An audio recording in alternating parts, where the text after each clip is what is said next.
So there is Carlo Paalam, just 18 years of age. So we're in the men's 57 kilogram division. In all 7 of the men's weight classes, victory in the quarterfinals enough to secure the Olympic quota. This one between boxers from the Philippines and Mexico. The muscular figure wearing red is Carlo Paalam, the Tokyo Olympic silver medalist, losing to Galalia Fai in the gold medal bout. His opponent was 18-year-old Andre Bonilla of Mexico, from Chihuahua in Mexico. Didn't compete at the Pan Am Games, so this is his first attempt at qualifying for the Olympics. As for Carlo Paalam, well, he was a 5th place finisher at the Olympic qualification event at the Asian Games in Hangzhou. Beautiful right hand there over the top from Paalam.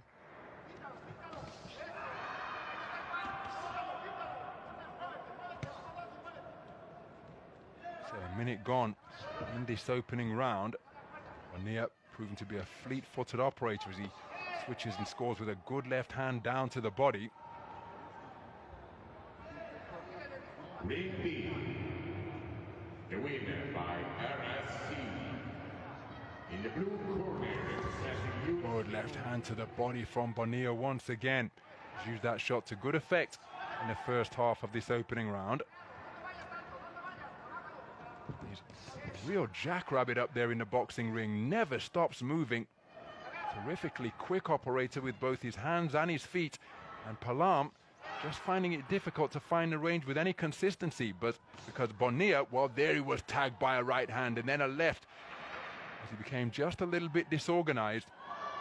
For the most part, Bonilla, his movement, just making it difficult mission for Paalam to tag him cleanly, but he had no difficulty during that exchange, and then an uppercut on the inside from Paalam.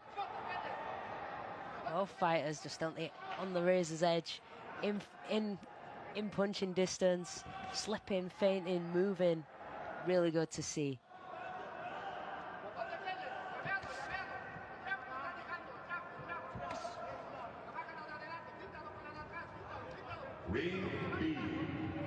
So Bonilla looking to distract Paalam by moving his hands in semaphore fashion, just on the edge of range.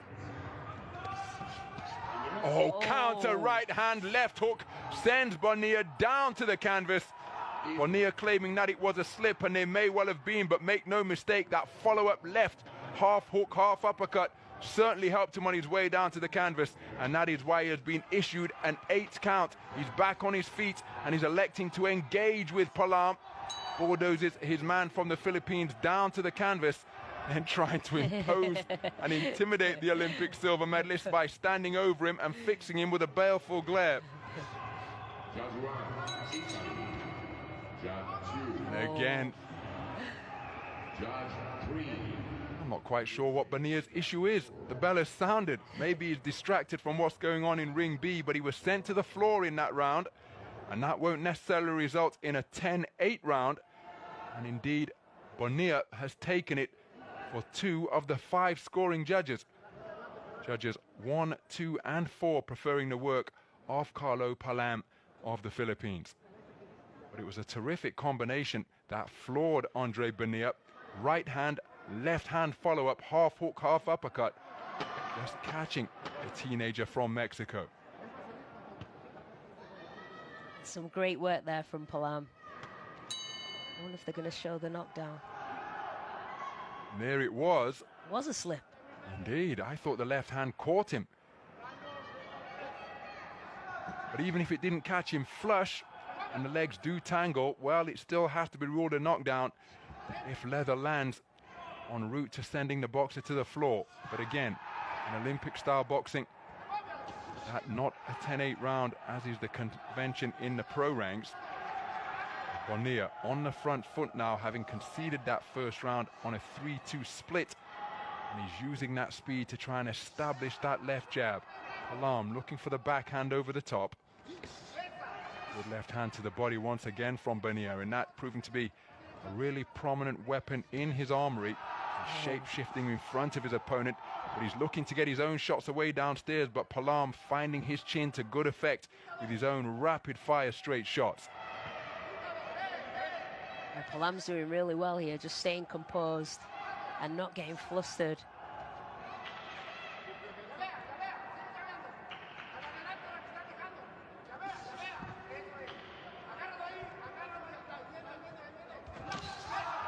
Right hand not too far away after the left jab landed. The right hand ended up going long, just shooting over the shoulder of Bonilla.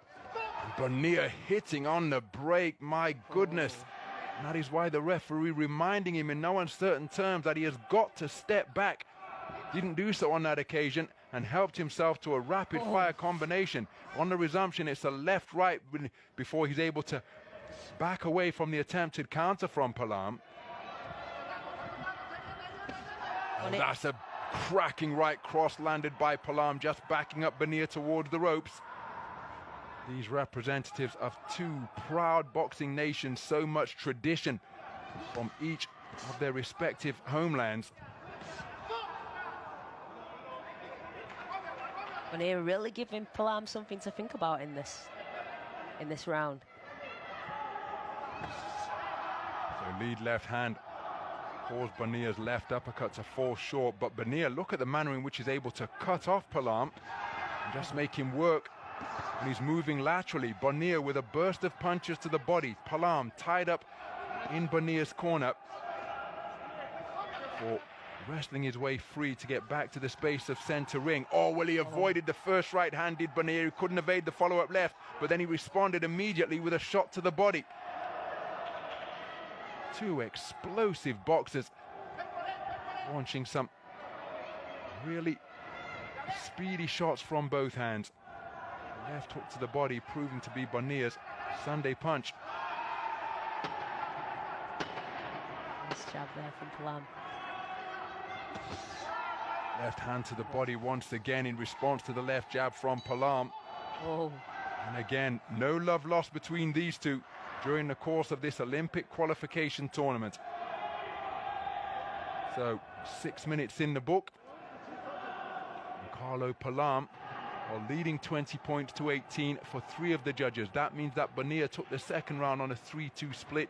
He's got it 20 points to 18 for judge number 3, where it's all square for judges 4 and 5. And these identical scorecards to the women's contest that preceded this one between Elise Glynn and Zhu Zichun of China. It's all come down to the final 3 minutes. Yeah, it really has. Who wants it more? It's going to be an interesting round.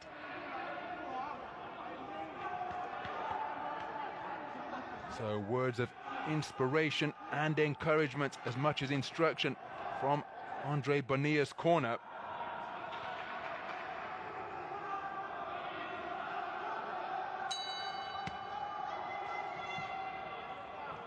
As we move into the third and final round,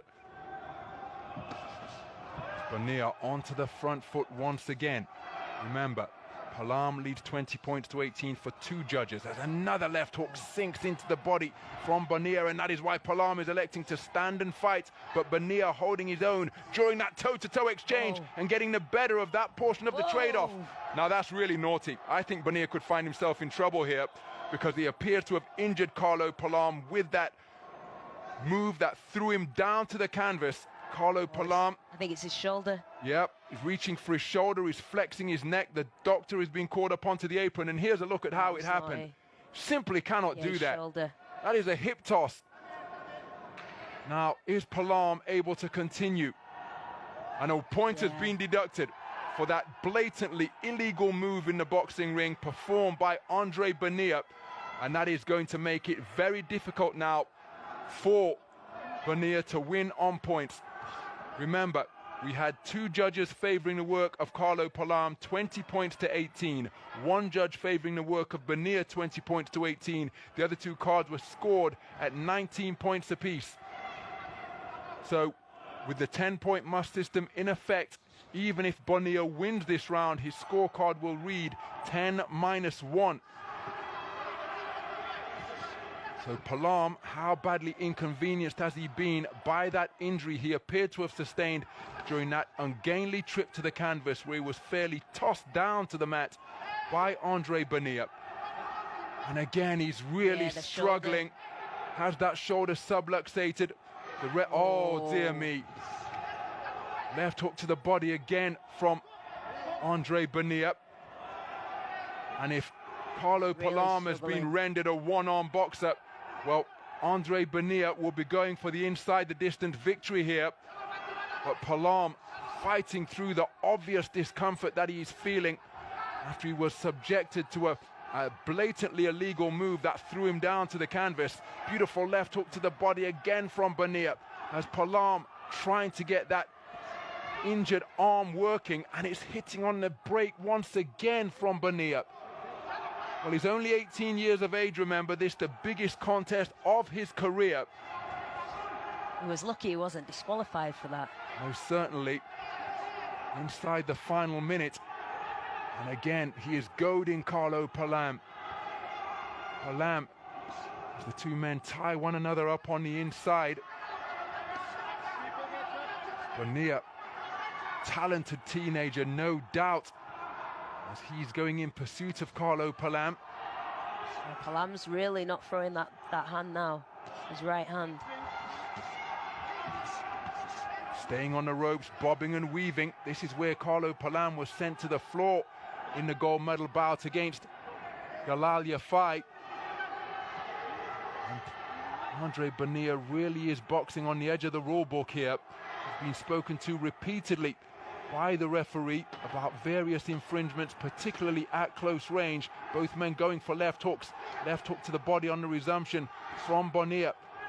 Absolutely nothing wrong with this man's desire or determination, but Paalam in real trouble with that right arm after he was thrown in a blatantly illegal maneuver by Andre Bonilla to the canvas during the course of the third round.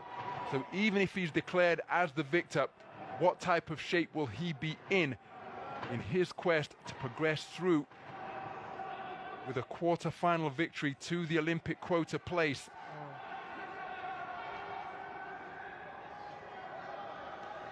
Don't need reminding as to how tough boxers are. Carlo Paalam in some distress, and nice to see that respect between Bonilla and the opposing coaches of his opponent.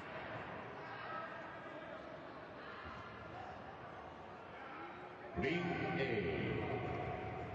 The winner by point, split decision in the red corner. And Carlo Paalam, a split decision victor at the conclusion of a really fiery, dare I say it, ill-tempered affair. And the referee raising that right arm, and even though that is normally an elixir to whatever ails you being declared the victor, Carlo Paalam still in some distress after he landed really awkwardly after being thrown to the canvas by Andre Bonilla. Well, it's worth making a note of Bonilla's name because at just 18 years of age shows that he has the talent to compete on this global stage, but his temperament perhaps letting him down there. And this move, can't do that in the sport of boxing. But the talent that he possesses is clearly apparent, and he gave Carlo Paalam plenty to think about during the course of that contest. Paalam declared a 3-1 split decision victor to take him through to the round of 16.